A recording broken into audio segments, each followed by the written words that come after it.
नमस्ते दोस्तों, मैं अंकित आप सभी का फिर से एक नए वीडियो में बहुत बहुत स्वागत करता हूं। आज का ये वीडियो आप सभी के लिए बहुत ही इम्पोर्टेंट होने वाला है, क्योंकि आज के इस वीडियो में हम लोग बिहार से संबंधित महत्वपूर्ण प्रश्न को देखने वाले हैं। साथ ही साथ इस वीडियो में सभी प्रश्न के की पॉइंट के साथ हम लोग डिस्कस करेंगे, जैसा कि आप लोग अभी देख रहे हैं।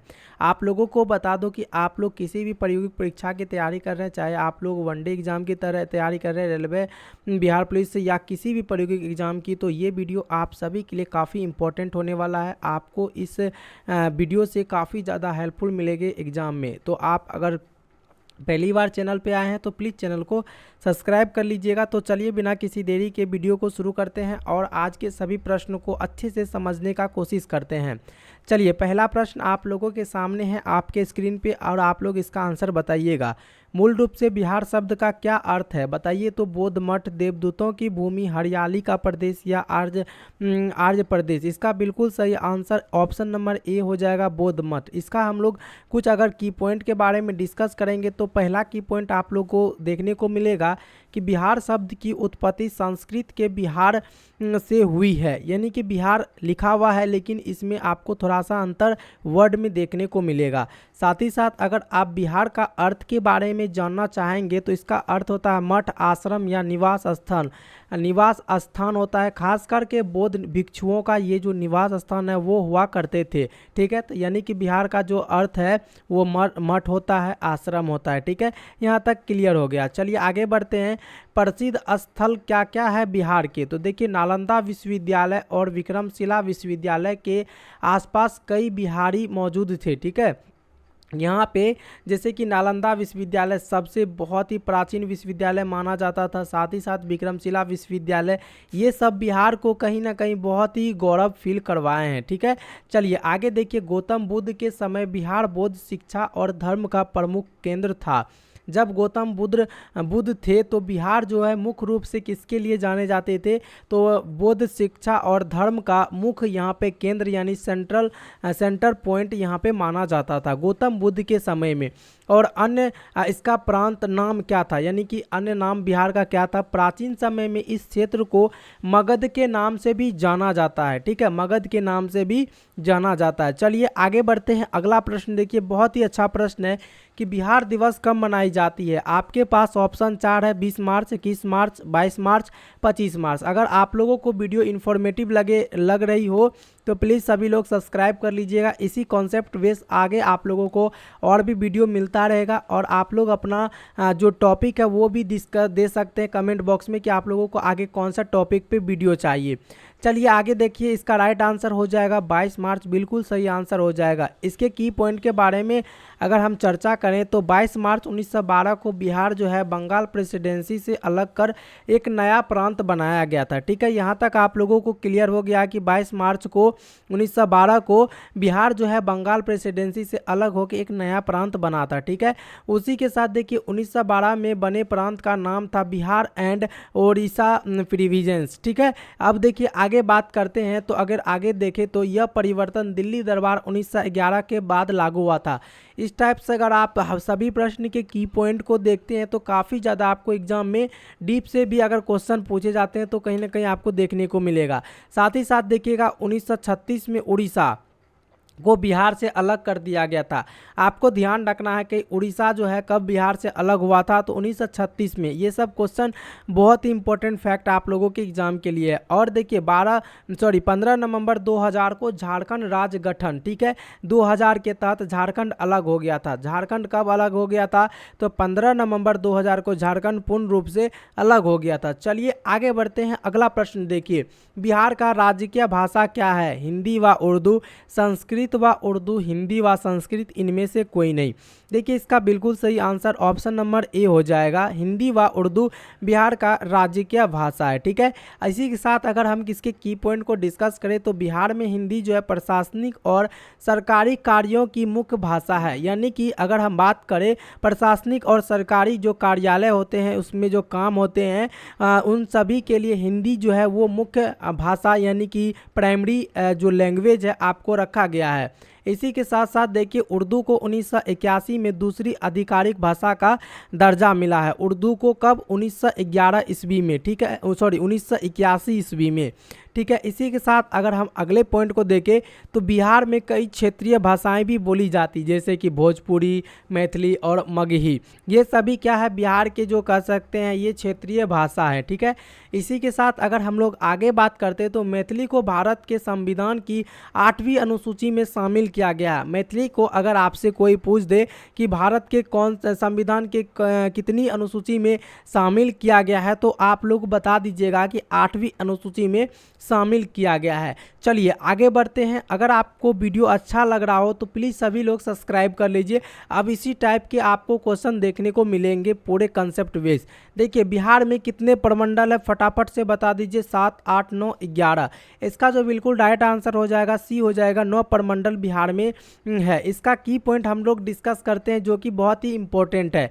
कुछ प्रमंडल, कुल प्रमंडल की संख्या 9 है बिहार में। और प्रशासनिक स्तर से अगर देखा जाए तो प्रमंडल होता है, फिर उसके बाद जिला होता है, एक प्रखंड होता है, फिर पंचायत होता है। यानी कह सकते हैं ये लेवल वाइज यहाँ पे इसका खंडन किया गया है। और हेड जो आधिकारिक होते हैं, प्रमंडल का प्रमुख जो होता है डिविजनल कमिश्नर यानी कि आयुक्त होते हैं इसके प्रमुख, ठीक है।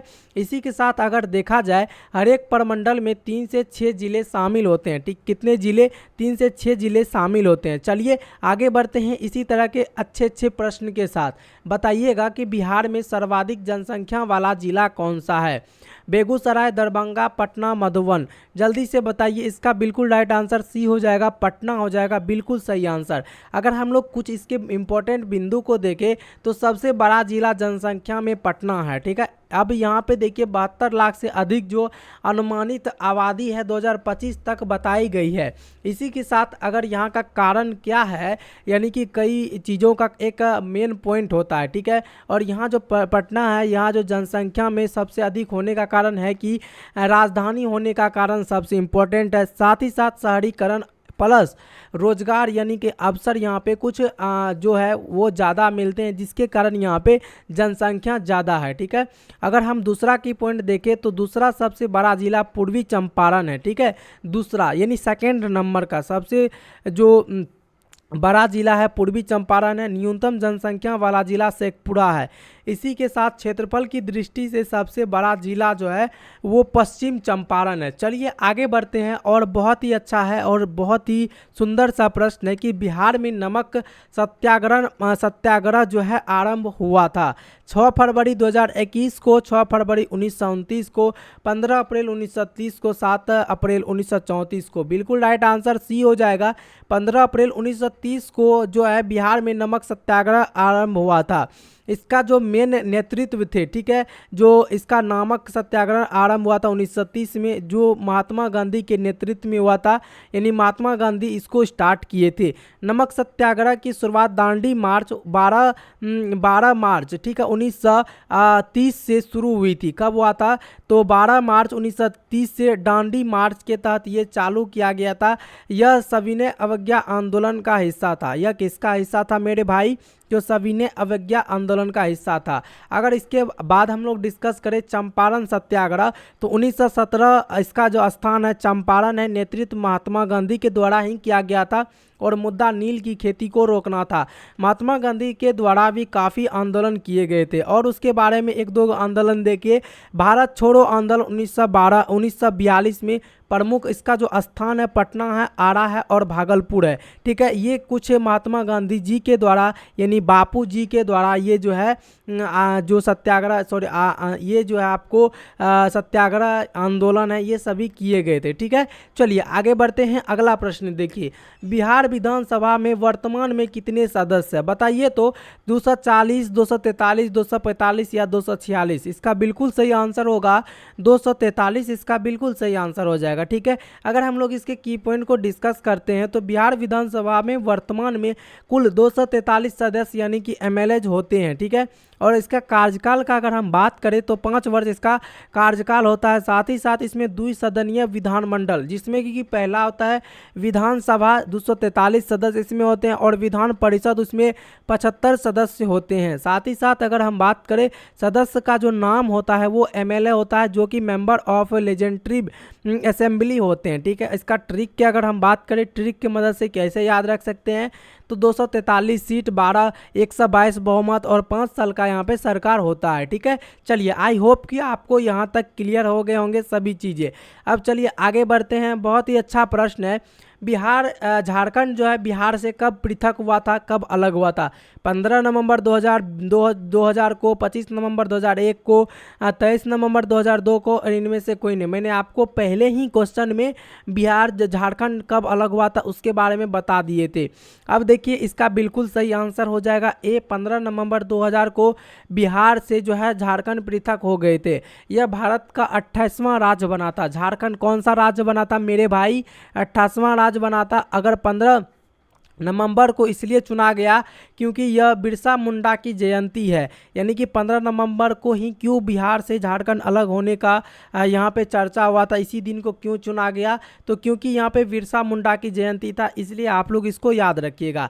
झारखंड की राजधानी रांची है। देखिए ये सब झारखंड पुलिस के लिए, झारखंड एसएससी के लिए बहुत इंपॉर्टेंट सब क्वेश्चन है। ठीक है, और झारखंड की राजधानी रांची है। यह राज्य खनिज संपदा, ठीक है, के लिए प्रसिद्ध है, यानी कि झारखंड जो किसके लिए प्रसिद्ध है? खनिज संपदा, जिसमें कि कोयला और लोहा पाए जाते हैं। भारत का लगभग जो है ना 40% खनिज भंडार में झारखंड में ही पाया जाता है, और यहाँ का प्रसिद्ध राष्ट्रीय उद्यान जो है बेतला राष्ट्रीय उद्यान है। ठीक है, चलिए आगे बढ़ते हैं, अगले प्रश्न को देखते हैं। अगला प्रश्न क्या है कि बिहार सोशलिस्ट पार्टी की स्थापक थे। बिहार सोशलिस्ट पार्टी के स्थापक कौन थे? तो जय प्रकाश नारायण, सुभाष चंद्र बोस, सत्य भक्त और इनमें से कोई नहीं। इसका बिल्कुल राइट आंसर ए हो जाएगा, जय प्रकाश नारायण हो जाएगा। अगर हम इसके कुछ इंपॉर्टेंट बिंदु को बात करें तो इन्हें लोकनायक के नाम से भी जाना जाता है, जय प्रकाश नारायण। आप शायद इसको 10th में भी पढ़े होंगे। और देखिए ये भारत में समाजवादी आंदोलन के प्रमुख नेता थे। समाजवादी के जो आंदोलन के प्रमुख नेता कौन थे भारत में?